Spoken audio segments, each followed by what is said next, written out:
Magandang araw po sa lahat ng mga senyores, sa lahat ng mga magino magmamanok. Sa video natin ngayon, pag-uusapan po natin ang benepisyo ng flying pen sa ating mga warrior. Marami po kasing mga backyard breeder ang gumagamit ngayon ng flying pen.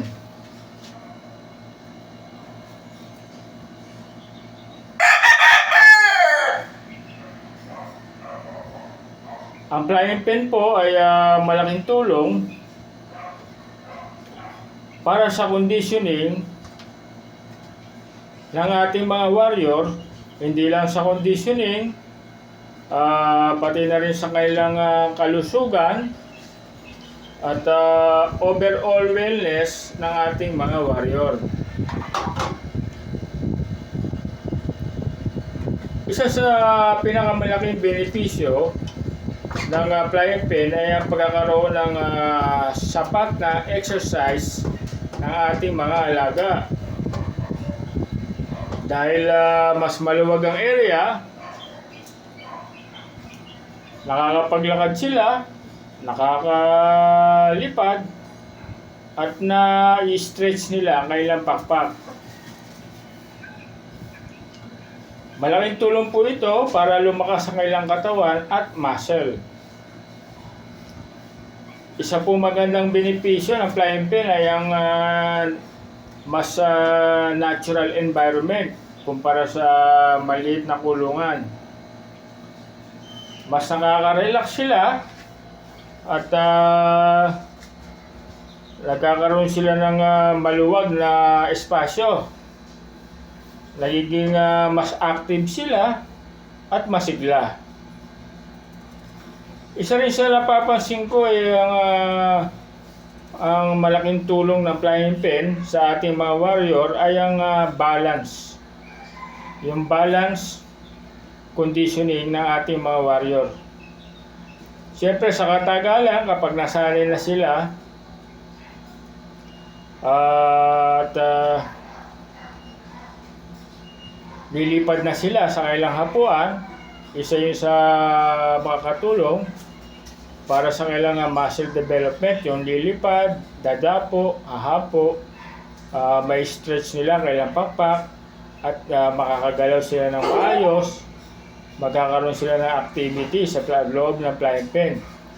Ngayon, ang malaking tulong dito ay yung coordination ng body control. Yung coordination ng body control nila ay madedevelop at unti-unti rin lalakas ang kanilang pakpak at hita.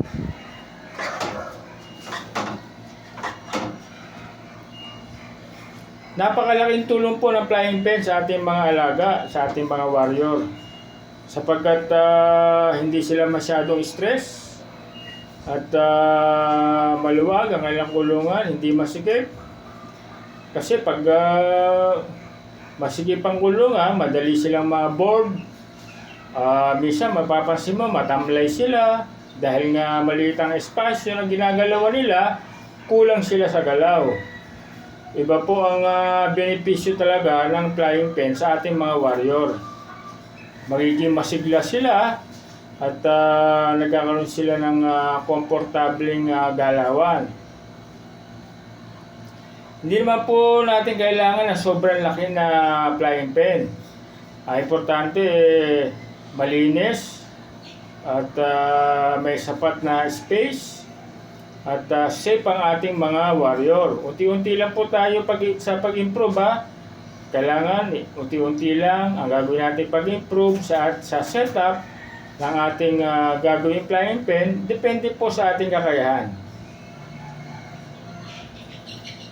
Kayo po, mga maginoong magmamanok, mga senyores, gumagamit din po ba kayo ng flying pen?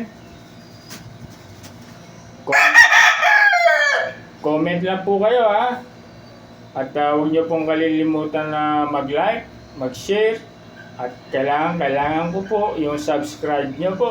Sana po mag-subscribe po kayo. Maraming salamat po sa inyong suporta.